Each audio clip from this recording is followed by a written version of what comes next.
Hey, it's Sean here from EhSpeakers, Canadian A. Well, this is the first episode or email or video blog, whatever you want to call it, to this newsletter. This is a concept I came up with because I absolutely love technology. And I love teaching people how to use technology to not only market their business, but also improve their own productivity so that they get more time to do the things they love. And that could be anything. It could be exercising. It could be, doing some cool artwork just like that. It's a picture my son made. We absolutely love it. I actually put it on a mug. But anyway, what I decided to do was, instead of writing out this long email every single month, is we're going to do a YouTube video every single month. And you'll be able to go through this video. This is the first one.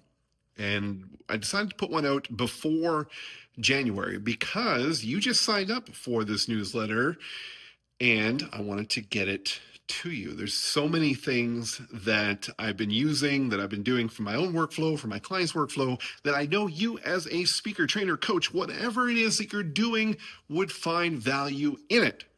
So it's all about your lifestyle. It's all about getting more time back. So let's do that. I'm walking into my office, my home office right now.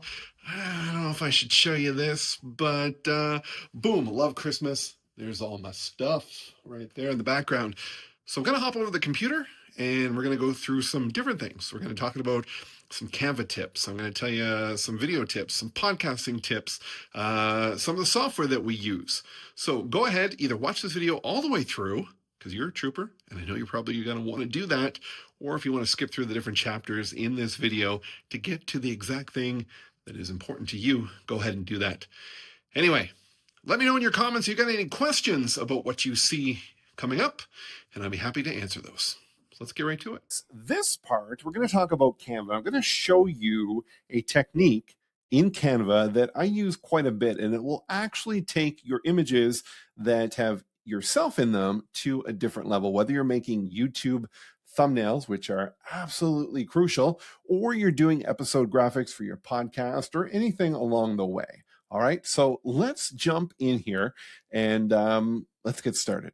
And hopefully you understand what Canva is. If not, I don't know where you've been living, because this program is absolutely a powerhouse. It has actually replaced my use for Photoshop that I've been using for many, many years. So what we're going to do first, if you don't want to use the templates, right? So if you go into your search here, you can go and search for templates as well, and you get a lot of different cool templates that you can start with. But you know what? One thing I've learned is if you start from the ground up with a blank canvas and you make things look great, you're going to become more skilled at this. So let's go ahead and we're going to create something here. So we're going to do, let's say, a YouTube video thumbnail. So we're going to create a custom size, and we know 1080 or 1920 by 1080 is the HD version size of a video. So 1920 by 1080 pixels is in here, and that's what we're going to do. Now, you could always just look up video, and they do a great job of telling us that. So we're going to go and we're going to create that canvas. Here we got a blank slate. Now, what I'm going to do is I'm going to go to my upload section, and I'm going to look for myself. And we're just going to search here to see what comes up. So I'm going to take this photo, me in a suit. You don't really see that too often. Normally, I'm in that hoodie that you see there. In shorts, if I can get away with it, because shorts are awesome, and who doesn't want to wear shorts all the time? So here we go with this. So let's say I wanted to go ahead and turn this into a YouTube video thumbnail. So I got a photo of myself on here, and we're going to throw some text in here. Now, we're going to have other videos in upcoming months. We're going to get into all the different tools and how to make the text stand out. But for the sake of this video, we're just going to go and put a headline in here, and we're going to call it Sean's awesome YouTube video, right? Pretty, for lack of a better word, pretty bland, pretty crappy, right? We don't really want to have that like that. So what we're going to do is we want to put this behind me. Now, there's different parts of Canva where things can be layered, right? And depending on which program you use, on a Mac, I would use, the command and then the box bracket, I call it. It's above the return button. But if you hold down the command and hit the left one, it'll go behind. But the problem is it's going behind the image, right? Back and forth and back and forth. I want it so that I'm standing in front of it, but it's on the background there. All right. So what I'm going to do first is I'm going to position my background where I want it to be. So I'm going to move it so that I'm off center a little bit here. I'm going to show you a couple different techniques as we go through this. So if I do that and I pull this little handle out, it's actually going to pull it out to the width, and then I can go down here and I can just play with this a little bit to kind of get that full effect that I want. Now my head's being cut off, so we're going to play with that and bring that up there and just la la la. There we go. Okay, so we got some room for text on the right-hand side, and we can pull this in, and it still it doesn't look that great. So here's what we're going to do.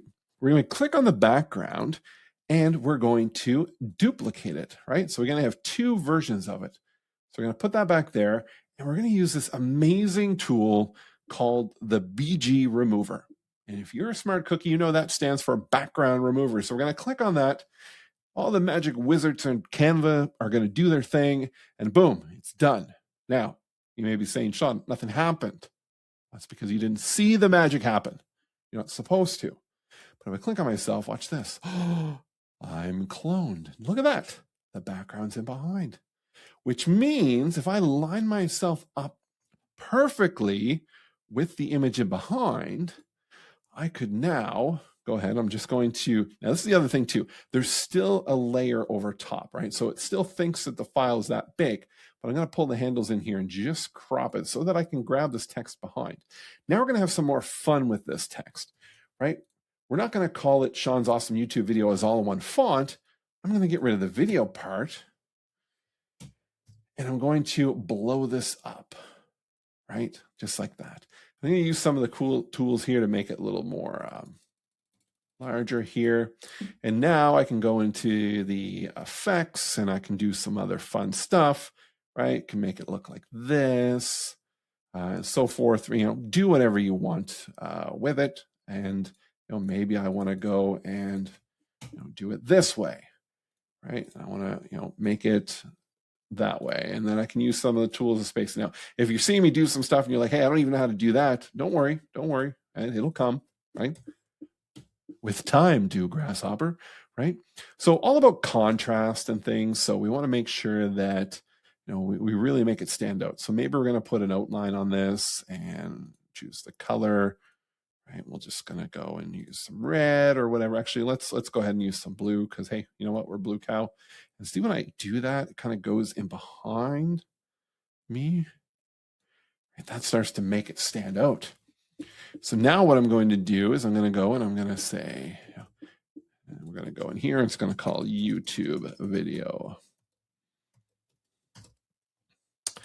And maybe I don't want to have it blend in like that. I'm going to go and grab an element in here. I'm going to grab a shape. And we could go ahead and just do this. Pull this out. Make it seem like that. Blow this up a little bit more. Right? Maybe we want that to go behind me. Oh, it's in front. Why? Oh, right, because it's layered. Command, arrow. Oh, hold on, click off it here. We're going to bring it in behind. So now we're doing some cool stuff with that. Now we want to make me pop a little bit more. And maybe I want to put a little outline around me, around my head. Now, here's the other thing that I've learned. You can use these strokes here, but here's the problem. It puts it on the actual box, right? You don't want that. How do you put an outline around a cutout image? Well, the trick is that what you're going to do, you're going to go to Edit, once you have that, and you're going to go to Shadows. Now, you got some options in here for shadows, right? You could do a glow. Now, the problem is when you do some of these effects, it shrinks it down. You do have to blow it back up. But we're going to go and do an outline here. And now we can choose what kind of outline we want. Maybe we want it to be white and the size. Maybe we drop down the intensity. I like it being that way. All right. So now we can just have some fun with that. All right. Now, for the sake of this, I just wanted to kind of show you the functions of the layers, right? I wouldn't probably publish this one yet. I still want to do a lot more with it. So that's one thing you can do. The other thing that you could do is I can actually go here and get rid of the real image that's in the background. Oh, not that one. We'll do an undo. Let's get that out of the way. We're going to click on this. We're going to get rid of that background that's there. So now we've got me. that I can really put myself anywhere because the background's not there. So what we're going to do is we're going to go back here. We're going to look for something fun, right? So maybe it's going to be, conference room, conference event. Just because we just had caps and everything like that. Let's do conference event, empty room. Oh, not tomb. If you're like me, every time you're doing a video, things, there we go. So let's just do that one. So that's kind of cool and it's kind of funky. So we're going to drag that and blow it up. And now we're going to go and do the layers. And now we got the chance to now play with this a bit more, right? So we can move stuff around. So that's the part of Canva I just wanted to show you in this part of the video, is the ability to go ahead and take an image, cut yourself out if you want the original background that's there, right? You don't actually have to keep the duplicate background if you wanted to do something like I did here, right? And cut yourself out and then put the text in behind. When you're seeing some of this stuff, the larger the word and the least amount of characters, the better it looks in behind, right? So what I mean by that is if I get rid of all this, and this is Sean's awesome, lot of characters, right? We could say speaking. Oh, come on. Speaking, okay? So we're gonna go ahead and we're gonna pull this in just to get the crop, and then we're gonna pull the corner. Now we're gonna pop that in there, copy. Tips can be even bigger. We're going to pull this in. We're going to do that. And now we can pull, let's see how that works. So I can kind of lose the tips in there a little bit. I don't want to see it like that. Speaking can be a little bit smaller, right? Something like that. Just have some fun, right? If you want to do a video on speaking tips or whatever you want, right? You're the expert.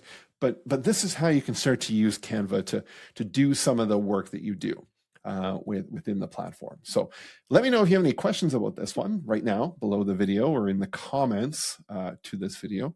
And what we're going to do is we're going to hop over to a different platform. Okay, so now I want to talk about podcasts. Now, this doesn't necessarily always have to be just for podcasts. This could be for training videos or anything like that. But podcasts are really something that this platform is used for. This is called SquadCast. And SquadCast was an independent software until it was acquired by a company called Descript, which I'm going to be showing you after we download the video clips here in this platform. What SquadCast allows you to do is record these live recordings, right? Just like you would in Zoom. Now, here's the difference. How Zoom works is each camera of the people that are in that meeting or recording are streaming their video and audio to the servers of Zoom, and then Zoom is recording on their side. This works a bit different. This records on the local computers of each person that's there with their video feed, but it's uploading at the same time. What that means is at the end of the recording, you get an extremely high recording of each individual camera that now you can go and work with in your editing software. So what we're going to do here is we're in one of my clients' accounts, and we just list a bunch of the podcasts that they've done, and I'm going to show you how this works. So we're going to go into this one for Susan Reed, and my client Wendy does her podcast. So as we see here, there's a breakdown for Wendy's video feed and one here for Susan. But we can go and we can say, okay, click here, and we can download. Now it allows you to download the high-res MP4, a WAV file, or an MP3 in there. What I like to do is, even though we're doing a podcast, we're also taking video clips from it. So we download the MP4 of each of the cameras. So we're going to take one from Susan and one from Wendy. So now they're being downloaded to my computer. So what we're going to do now is we're going to take this and we're going to hop over to Descript.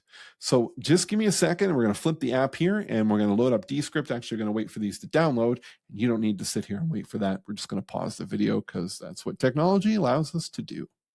All right, and we're back. Took a little bit for that to download. Just a little transparency. I went and ate some wedding cake. Yes, got married in October and thawed out some of the cake because we had a hankering for some cake, and Yeah, that's what I went and did. Guilty. So anyway, let's hop in. We're going to look at Descript here because in my opinion, if you are creating content for yourself, right, if you're able to record video or need to record video or audio, there are two programs that I think are absolutely crucial, especially if you're publishing your videos on YouTube or doing your podcast. And that is Descript, which I'm going to show you here. And it's a very powerful tool that over the course of the upcoming months, we'll be also talking about Descript in more detail about what it can do for you. But today we're just going to show you one of the features that's in it. All right. Oh, and Canva was the other one that's there. So if you don't have either of those, in the description of the video and also in the email, I'm going to put a link to my affiliate code. Hey, you can get a couple bucks from it or whatever. Sign up that way. It's great. Doesn't cost you any more than you would normally. So what we're going to do here is in Descript, we're going to go and we're going to do a new video project. And I love these things that are allowing you to just drag things over, right? So we're going to go and we're going to grab the two files. So here, hopefully you're seeing this. Hopefully I'm sharing the whole screen. It would suck to get to the end of this and not be doing that. So we're going to drag this and just drop it into the application. So what it does is it goes through and it also transcribes the videos, right? Which we then can use for other content. So we're going to go in here and we're going to say, okay, let's name that speaker. So this is Susan. This is going to be key for part of our workflow that we do. Just so the software knows who's who in the zoo. So we're going to say combine into a sequence. And what it's going to do is now it's going to go ahead and it's doing all its little magic wizardry here. But now it put them side by side in a video. So I can go ahead and click on this and I can double click and I can go ahead and crop it down just like this. And then, pull it back up. So, headway, it's a little better there, just like that. I can move them around any way that I want within the screen, but also it allows me to do things like save layouts. So I have a save layout for this podcast already, which I'm going to go here and I'm going to create, or not create, I'm going to change what's called the layout pack. I'm just going to show you how quickly this changes. We'll do videos on how to create these later, but I'm going to go down here and see the different layouts that we have for this client. We're going to say this one here, and we're going to change that layout pack, and there it is. So it puts the podcast logo, and it has a spot for the title at the top that's here, and we can obviously click on this and change it. If we want to caption it, we can once the transcription runs. Now the transcription, because of the length of the video, can take some time, due to a few minutes for it to go through and do its thing with that. So what we're going to do with this is be able to export that as a video file to YouTube. Once we've got the right title in it and everything, I use ChatGPT and I create different projects for each client's project or client and then lock it down. And we're going to do some ChatGPT stuff in future episodes as well. So we can see how this all comes to play. You stick with me, you stay here. Hey, go ahead and subscribe also to the YouTube channel. I know you got this probably because you subscribed to the email, but let's subscribe to the YouTube channel as well. And let's get this rolling and help grow all the content. All right, so there we go. As that happened in front of our eyes, we have this whole transcript that's there. Now, there's also a timeline down below, so we can bring this up, and we can do things like pulling clips.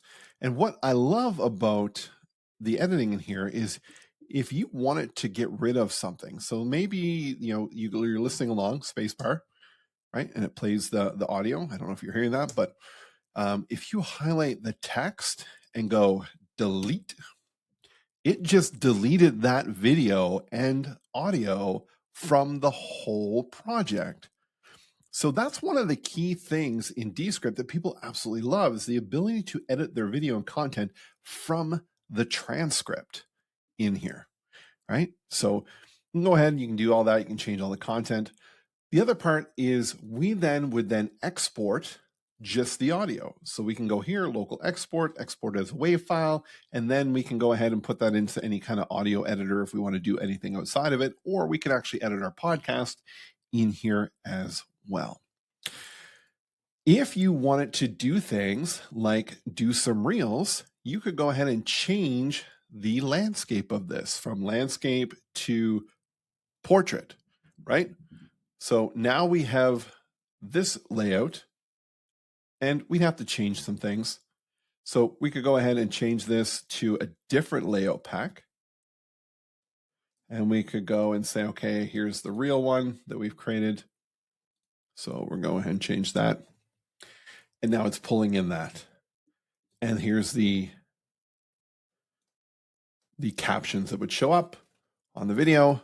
And we could have reels that we could work with in here. So that's what we absolutely love about this tool is now we've got the independent video clips that are in there to allow us to do certain things that we want with it versus uploading it to the Zoom and then you actually only have one video file that you could work with. Like I said, there's a lot you can do in this. We're only scratching the surface because I wanted to show you the difference between using a Zoom recording or using something like SquadCast and bringing them into Descript.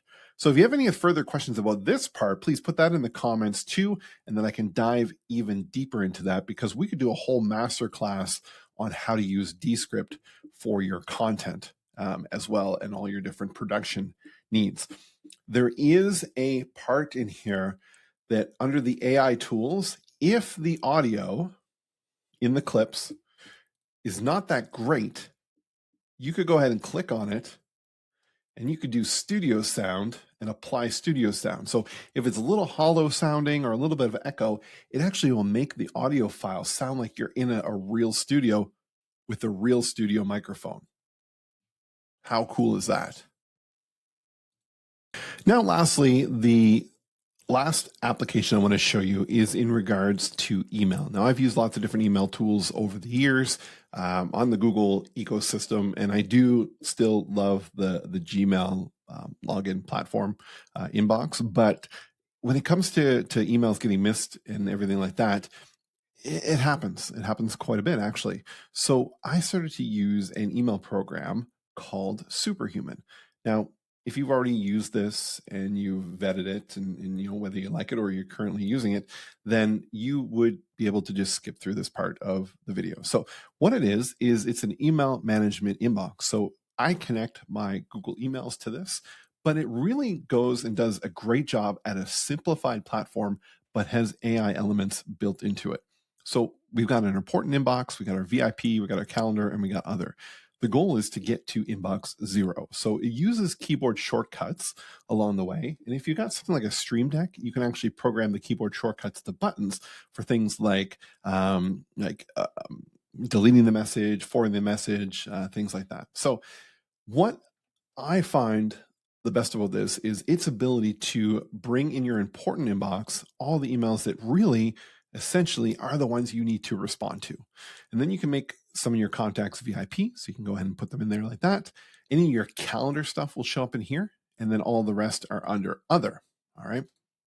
So when we go ahead and hit C to compose, just like this, you can go ahead and send a message to anyone. Right? So I can go ahead and put myself in here. Subject line, hello. And then in here, I could go ahead and hit Command J if you're on a Mac, which it knows I'm on a Mac, or I can click this AI button. And this is the part that I use all the time, especially on the mobile app. So in here, you can actually tell it what you want it to write. So it could be, right, a message to set up a time to meet next week for coffee. And what it's going to do, it's going to go ahead and write that message, and you can do other things to improve it and rewrite in your voice and all that kind of stuff and send it. Doesn't seem too impressive on the composing side on a blank message, but where it comes into play and really saves you a lot of time is when people have asked you a question.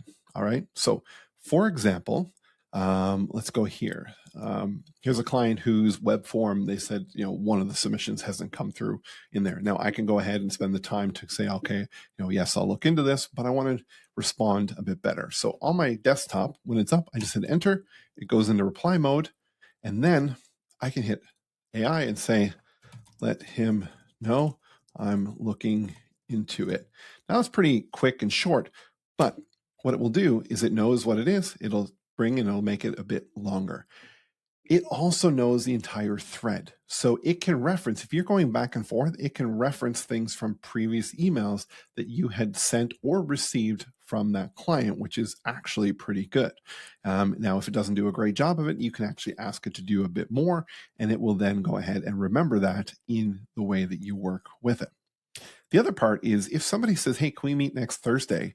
It will automatically know that from the email. And on the right-hand side, it'll bring up your calendar and tell you when you're available. So that you can go ahead and in the responses, you could say, hey, let them know sometimes I'm available next week. And then it will go ahead in your calendar and pull that all in to the entire system, right? Which is pretty powerful.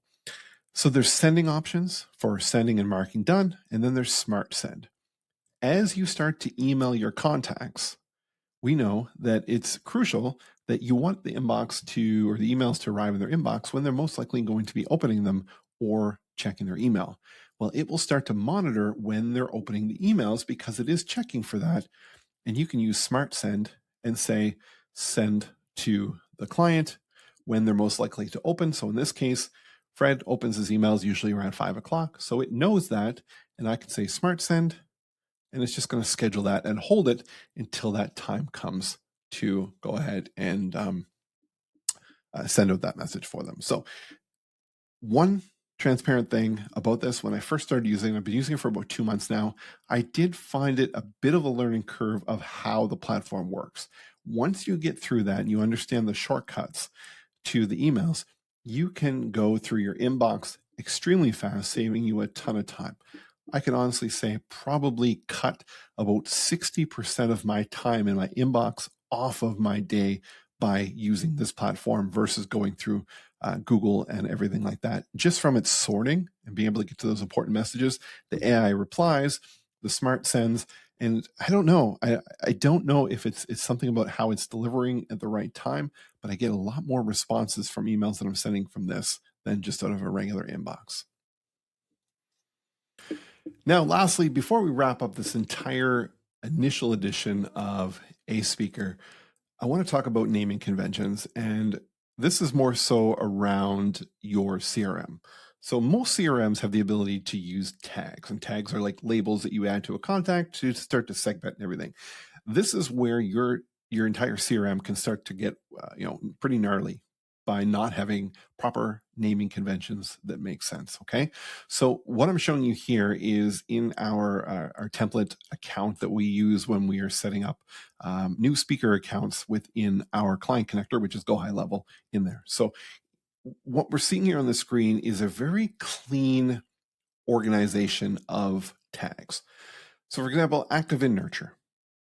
My belief is that every tag that you look at, you should be able to know exactly what it is and what it means. So active in nurture means that that contact is active in a nurture sequence. Invoice, 15 plus days overdue. Pretty self-explanatory. Speaking, cold lead, nurture, active. Speaking, cold lead, nurture, completed. Speaking, hot lead, nurture, active, right? And so forth as we go down the line here. Welcome, introduction series, active, completed. I like these vertical lines versus the dashes in here. It just keeps things organized. So look at your tags if you've got a CRM and you can clean them up and make sure that if you look at that tag and you're like, I don't know what it is, it's probably either not needed or it's not named properly. So go ahead and give that some thought and also come up with a naming convention for yourself and your team moving forward. What I like to do is basically, if we're doing any type of workflows in there, is going in, what's it for? What part of the business is it for? So speaking, maybe you're doing consulting, so you could have one for consulting. What type of contact? So is it cold lead, hot lead, warm lead? What are they in? Are they in a nurture? Are they in a sales cycle? Are they active in it? Have they completed it? Those type of things. That's how we take a look at tags, naming conventions, so that keep your database, your CRM clean and useful for yourself. So please leave a comment, leave a question with this video This is here to help you along the way, and be looking forward to putting together the next video coming out in January.